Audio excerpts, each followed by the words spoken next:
বন্ধন নিউজে আপনাদের স্বাগত। শুরু করছি আজকের খবরের এই অংশটি নিবেদন করছে চুঁচুড়া নবজীবন ফাউন্ডেশন।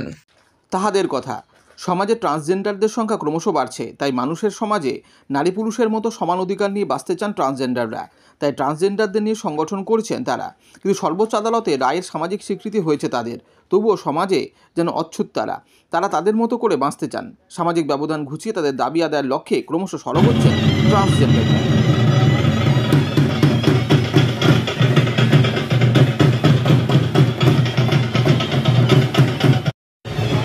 আজকেই আপনাদের কর্মসূচিটা কী কারণে? আজকে আমাদের কর্মসূচিটা হলো আমরা খুব কৃতজ্ঞ প্রেস ক্লাবকে আমাদের এই জায়গাটা করে দেওয়ার জন্য।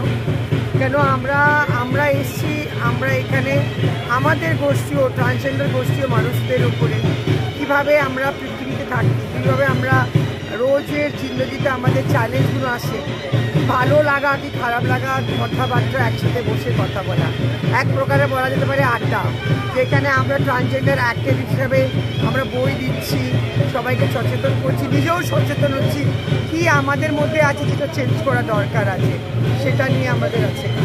কী কী প্রবলেম আপনারা ফেস করছেন এখন অ্যাট প্রেজেন্ট? প্রবলেমস তো অনেক কিছু আছে, আমরা তো আর কল্পতরু গাছের নিচে বসে নেই যে বলে দিলে পেয়ে যাব। বাট হ্যাঁ, আমাদের সবথেকে বড় প্রবলেম সেটা হচ্ছে এই যে রিজার্ভেশনটা খুব দরকার আছে আসার, এই যে রাস্তা যারা ভিক্ষে করছেন, আমার মনে হয় তাদের জন্য যদি আমরা কোনো পরিকল্পনা আনতে পারি, তাদের জন্য যদি আমরা একসাথে যৌথভাবে মিলে কোনো কাজ করতে পারি ওদের ভালোর জন্য, সেটা আমরা মনে হচ্ছে রাজ্য সরকার তো এখন আপনাদের জন্য অনেক কিছু সুবিধা দিয়েছে, চাকরি এইগুলো দিয়েছে, তাও ভিক্ষে চাওয়াটা কমছে না। রাজ্য সরকার চাকরি দিয়েছে একদম 100 বার তার মাথায় আমাদের, কিন্তু সেটা পাওয়া কিন্তু খুব মুশকিল। সেটা আমরা আস্তে আস্তে করে চেষ্টা করছি।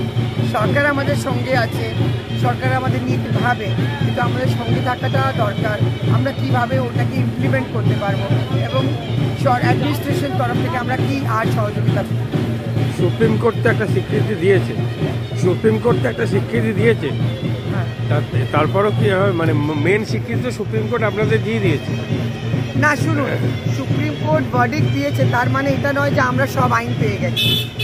সুপ্রিম কোর্টের ভার্ডিক্টের পরও কিন্তু আমাদের অনেক কিছু আছে যেটা আমাদেরকে আবার বলতে হচ্ছে, যেমন আমাদের জীবনসঙ্গী কে থাকতে পারে, বাচ্চারা অ্যাডাপ্ট করার আইন আছে কি না, কীভাবে করতে পারি আমরা কীভাবে খুশি থাকতে পারি, কীভাবে অ্যাজ ওনার মতন আমরা বাঁচতে পারি, সেটাও তো জানা দরকার। আপনারা আর কি এক্সপেক্ট করছেন গভর্নমেন্টের কাছে? কি কোনো এক্সপেক্ট করছেন, কোনো দাবিপত্র বা আবেদনপত্র জানিয়েছেন? দাবি আমি বলি না, গভর্নমেন্ট আমাদের সবসময় মাথায়। দাবি কেন, আমরা গভর্নমেন্টকে বলবো, আর গভর্নমেন্ট অফকোর্স আমাদের কথা শুনে এসছে এবং আমাদের নিয়ে ভাবছে, এটাকে নিয়ে আমরা কাজ করব। এখন আমরা যেহেতু ভাবছি একটা কনসালটেশন করানো, ন্যাশনাল কনসালটেশন, তার মধ্যে অফকোর্স গভর্নমেন্টের লোক থাকবে, অ্যাডমিনিস্ট্রেশন থাকবে, এটাকে নিয়ে আমরা কথা বলবো না। লোকেদের জন্য স্পেশালি কিছু বার্তা দিতে চান আপনারা সমাজের প্রতি বা এই আপনাদের গ্রুপে? একটাই বার্তা আছে, আমরা মানুষ, আমাদেরকে মানুষ হিসেবে নাও, আর আমরা আপনাদেরই ভাই বোন আছি, আমাদেরকে মনে নাও, মেনে নিতে হবে না, মনে নিতে হবে। মাদকাসক্ত যুবকদের জীবনের মূল স্রোতে ফিরিয়ে আনছে চুঁচুড়া নবজীবন ফাউন্ডেশন। আজ থেকে 7 বছর আগে পথ চলা শুরু হয়েছিল এই সংস্থার। হুগলি জেলা থেকে শুরু হয়েছিল নবজীবন ফাউন্ডেশনের কাজ।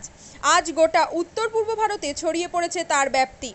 জেলা ও রাজ্যের হাজার হাজার মাদকাসক্ত যুবকদের মানসিক ও শারীরিক চিকিৎসার মধ্যে দিয়ে সুস্থ জীবনের পথে ফিরিয়ে আনছে নবজীবন foundation.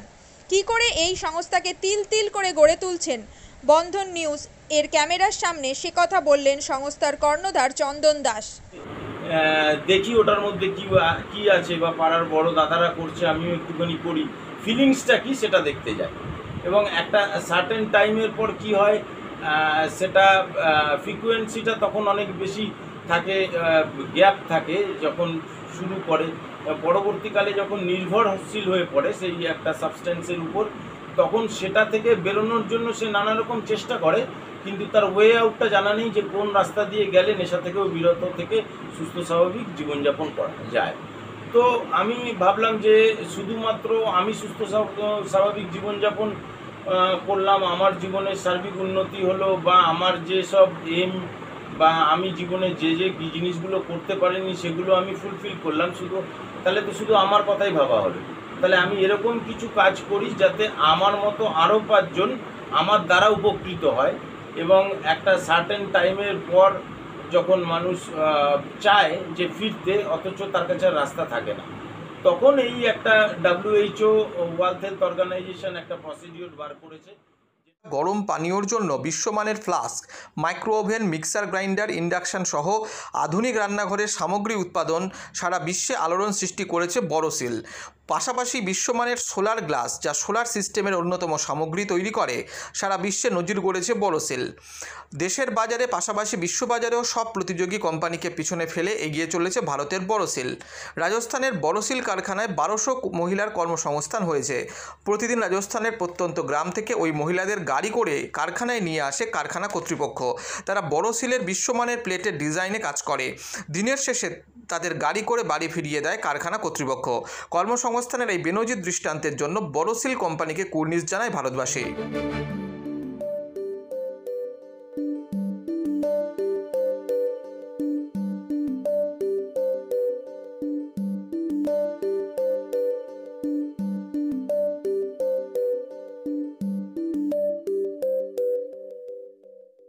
At Borosil, our products touch our customers' lives in many ways. Our philosophy is simple: understand the evolving needs of our customers and deliver solutions to meet them.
We look beyond business. We promote green energy as well as provide healthcare and education for the underprivileged. In fact, this has been our heritage at Borosil.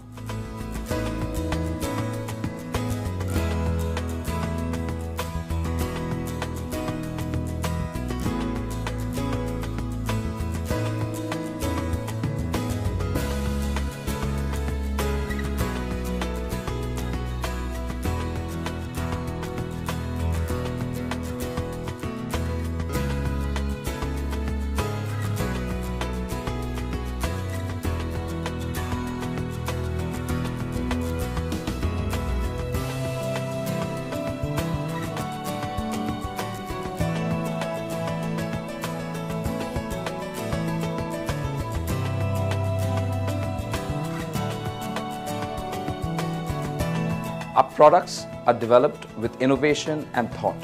It is technology emboldened by the human spirit.